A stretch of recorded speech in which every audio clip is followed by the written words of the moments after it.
to this day, and I know people are probably tired of me bitching about it, but it's just like to this day, it's amazing to me how something that's so easy in concept is made so difficult by people who refuse. Like things become like, I think of it like this: if I study for a test, the test becomes easier. If I don't study for the test becomes harder.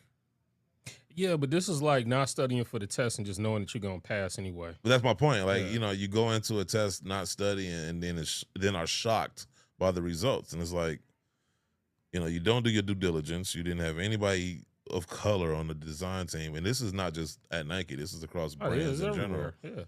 Yeah. And it's just like, oh, okay.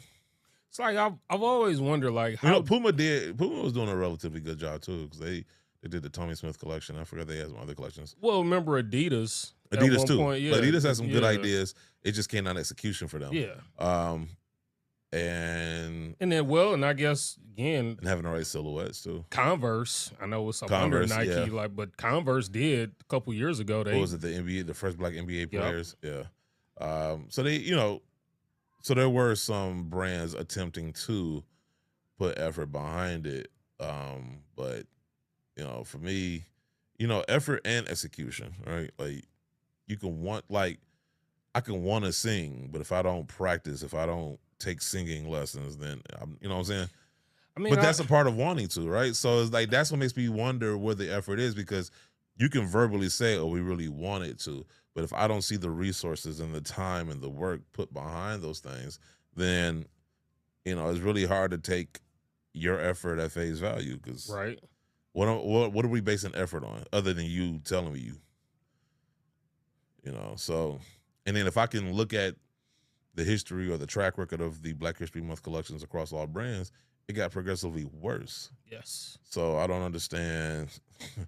Once again, when you put work behind something, you progressively get better. So I mean, I guess the one idea that I would have, why don't they just treat it like the Dornbecker collection? You mean to tell me you can't find like a school somewhere that is in a predominantly black neighborhood and have children design a sneaker? Like, I'm just gonna put it out there because I was gonna write an article, and I might as well just go ahead and say it on the show. But I had pitched Nike some years ago. So me and a friend of mine, Ben Avey, who's the senior design director at Carhartt, we worked together to put together a pitch deck for how we could improve the Black History Month collection, right? And so, kind of taking inspiration from Adidas, how they were taking black athletes or black stories and trying to elevate those things and basing the entire collection on it. I took that idea and I said, okay, cool. Well, me being black from Detroit, what's the most obvious black story that I could tell, right? Motown. Who doesn't like Motown? It's Motown. Like, Motown has birthed how many legends? I was going to say, like, I feel like anybody should easily be able, at the top of their head, be able to name like 4 or 5, like, without question. Right. So, and then, Motown transcends race, sneakers, So, like, not only would that do well among sneakerheads, but I thought it would do well outside of sneakerheads, like the general public, right? So we even came up with a name. So, like, Motown was called Hitsville. The collection was called Kicksville, So we're playing off of that, and we had picked certain silhouettes to kind of go to tell, like, certain, because obviously, the story of Motown is so big that, you gotta do like the highlights, right? Right. And so to give you an example, so the first big hit from Motown was Money, written by Garrett Strong, or sung by Garrett Strong. So he was going to take the Nike Air Money and use that shoe to kind of tell that part of the story. I was going to say, that is definitely called storytelling. Yeah. And so another idea we had was, so Detroit, the city itself is a character in that story because, Motown was located in Detroit. Everybody lived within a 4-block radius. When you think about Stevie Wonder, Diana Ross, the Temptations, all lived, Smokey Robinson, all lived within a 4-block radius of each other. I just pause. Yeah. Like, not pause, like bad pause. Yeah. That's crazy to think. I know, right? That's all these legends, right? Marvin Gaye. Right You know, right Terrell. there. Like it's crazy to think that. So Aretha Franklin, even though Aretha wasn't signed with Motown, still to have all this talent in one city. So, you know, Detroit kind of is a character in this story because Motown, the name Motown comes from Motor City, right? Or Motor Town, and he just condensed it. And so we wanted a theme to kind of run along all the sneakers where all the outsoles would either be clear or translucent, and they would have a street map of 1960s Detroit, and they have like a star where the Motown studio was located, right off the boulevard, right? So that way, no matter which shoe it was, no matter what color, no matter what the theme was for that particular shoe, that was consistent throughout the collection and tied it all together. So come up with this whole collection, this whole pitch deck. My favorite, though, I gotta tell you, my favorite was we wanted to do Chuck Taylors because at the time, at the Motown Museum, depending on when you go, they highlight certain acts or certain groups. And so this particular moment, they were highlighting the Jackson 5. And so in the museum, they had the outfits they wore. I don't know what show they were. I don't know if it's the Ed Sullivan show or what, but there was a skit they did where they were playing basketball, and they were like these yellow jersey shorts and these yellow Chuck Taylors, right? And so we wanted to do was take that same, so part of the collection was going to be some yellow Chuck Taylors designed almost like the pair that they wore on the TV show. And so on the inside patch, we thought it would be cool that you could swap out. So, you know, the Jackson 5 had their own cartoon. Mm-hmm. So the shoes would come with patches of the different cartoon characters of each of the brothers.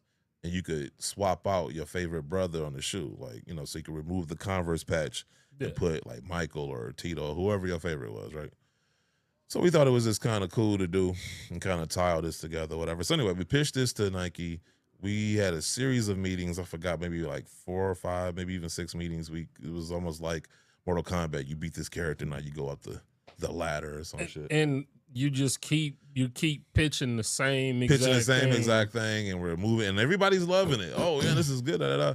And then we get to the boss fight, and it was a black. I'm not gonna say his name, but it was a black man. And in my mind, I'm walking in just confident. Like, shit, if anybody gonna get it, because mind you, up until this point, it's been mostly white people, right? Right. We get to the meeting. We haven't. He says, we pitched the whole thing, and he says, Nike's global, Motown's local. Meaning Motown was too small of a story for Nike to tell. And I remember he was hung up on the fact that we wanted to do the street map of Detroit on the outsole of every shoe. And so he wanted to do more of a broader music, like when we talk about all black music, but I'm like, Motown is his own story. Stax is his own story. Like all these different record labels that you could name are their own story, right? So, and not to mention, if we're talking about doing Black history, if you do these all-encompassing collections, then after a while you run out of things to tell.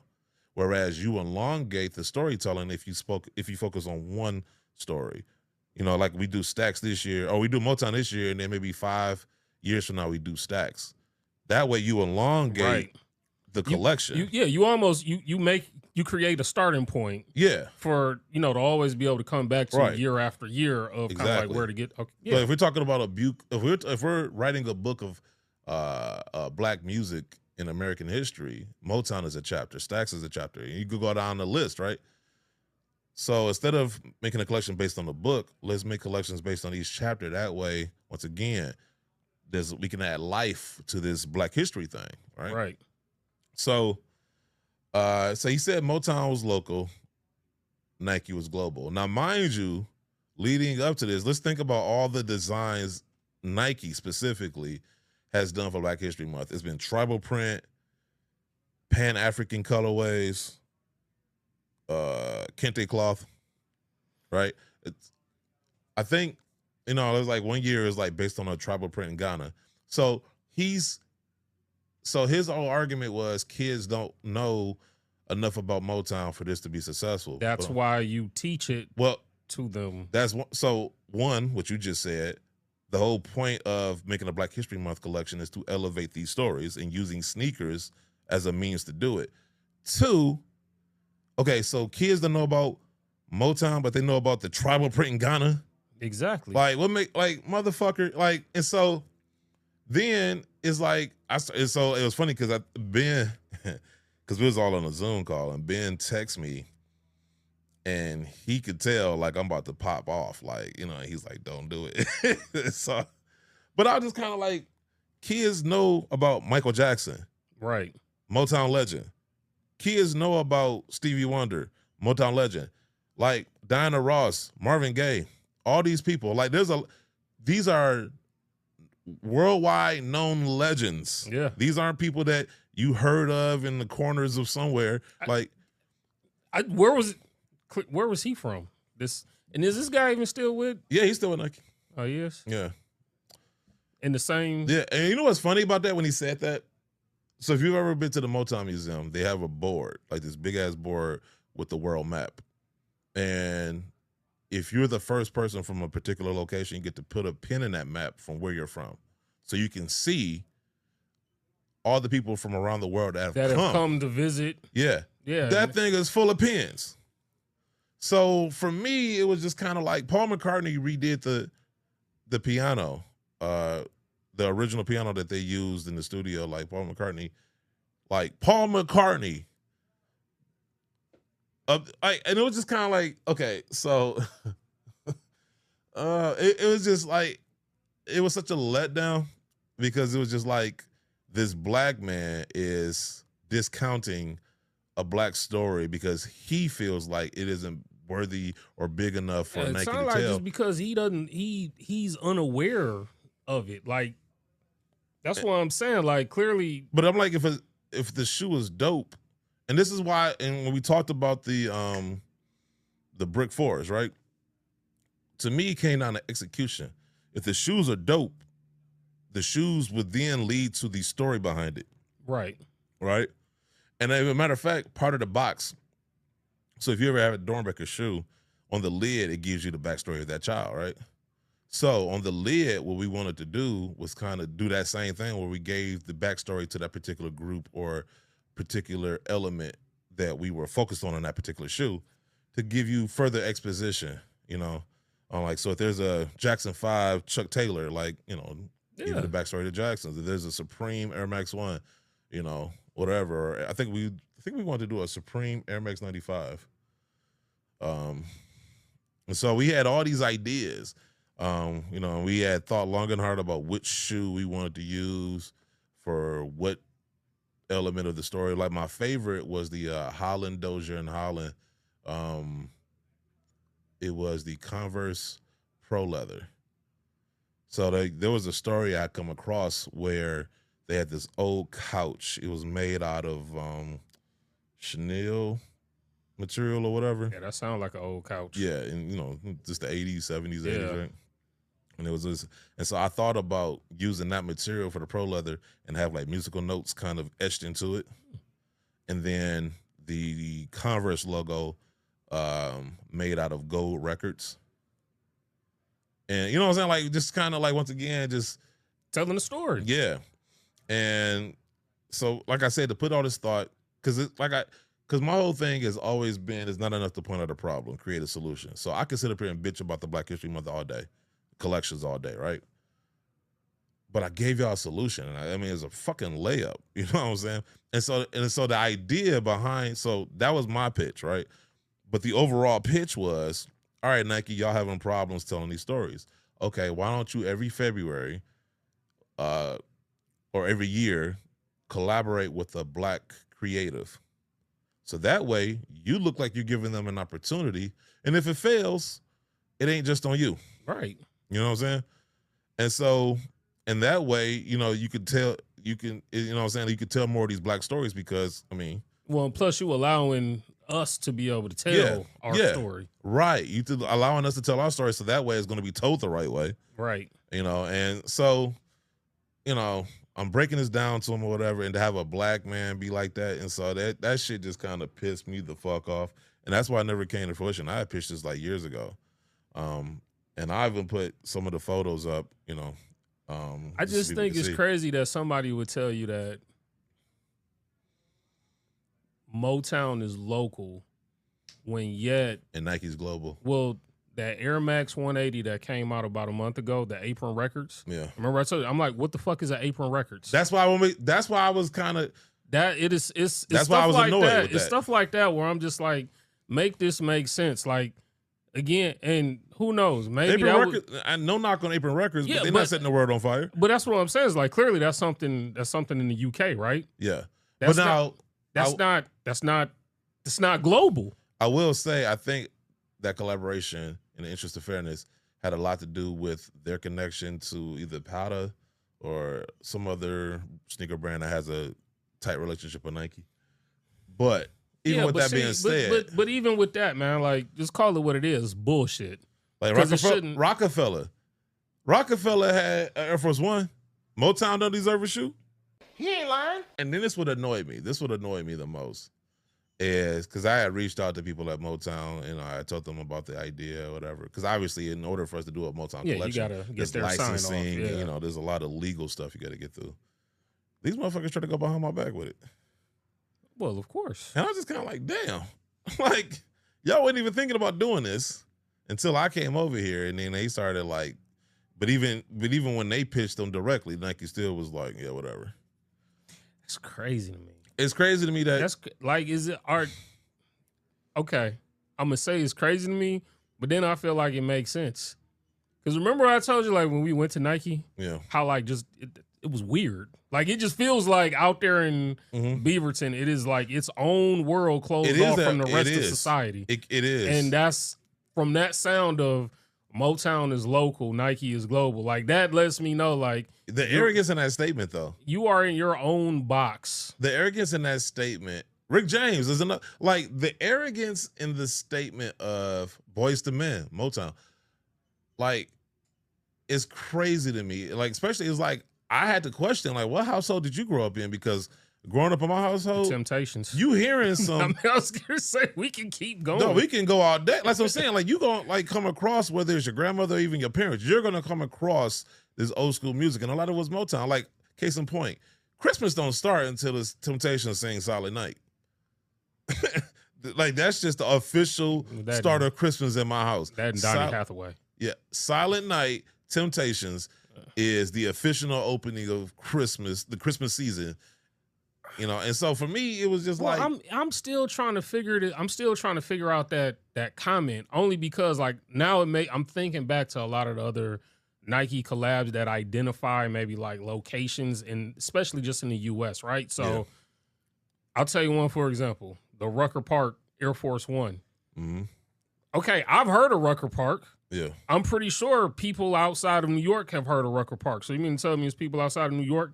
Well, outside of Detroit and LA for that matter, once they moved to LA, they never heard of Motown. Like that's what I'm really trying to like understand and grasp the concept. I even did a survey and I went around just asking me like, what would you think if Nike did a Motown shoe? And everybody thought it was dope when we were still traveling to sneaker cons. Went around asking people and they thought it was like the dopest thing ever. You say this guy still work for Nike? Still work for Nike. And it was crazy. And like once again, we had like 4 or 5 meetings with white people, and I'm not trying to make this racial, but damn, like they got it. That's my point. How they get it, but then the one black dude is like Michael Jackson. That ain't big enough. Which Michael? Oh, you know what would have been dope too. So about? This is okay. So real quick, this is the last thing I'm gonna mention about it. So, one of my favorite performances ever is Motown 25, Michael Jackson, Billie Jean. That is like the hardest performance ever, right? So we knew we couldn't get away because it was Motown special, but it wasn't. Billie Jean is in a Motown single, but he got away with it because he's Michael Jackson. Anyway, we knew we were going to have legal hurdles, right? Because it's one thing to license the Jackson 5. It's another to license Michael Jackson. You got to go through his whole estate and all that other stuff, right? Yeah. So there's a whole bunch of legal mumbo jumbo. So I said, okay, let's do a friends and family. So that, this is one way to circumvent all that. Let's do a friends and family pair commemorating Motown 25. Right, that performance. So we were going to use the Air Jordan 16, right? Because this is another example of colorways. Certain silhouettes lend themselves to certain colorways. So the top portion was gonna be like white 3M, and then it was going like the because you got the shroud, right? And then it's gonna have like hits of like silver or something reflective, and then you could take the shroud off, and even that portion underneath was gonna make white 3M, and then it has like little pods. It's gonna put elements of silver or something shimmery or something, and then the rest of the shit is gonna be black patent leather. And then the outsole is gonna be clear, and it's gonna have like a surface of the moonwalk, right? And that's gonna be friends and family pair. It's gonna like pass those out to certain people in the sneaker community, certain YouTubers like Nightwing, Jock Slade, Mike Rich, to your chagrin. I have no beef with Mike Rich. So but then other people in the sneaker community like Buckeye City, so it was Polo and J's, like certain people in the sneaker community that we thought one spoke to what makes sneaker culture as dope as it is, but also two, to kind of help get word out, have like a grassroots movement type thing, right?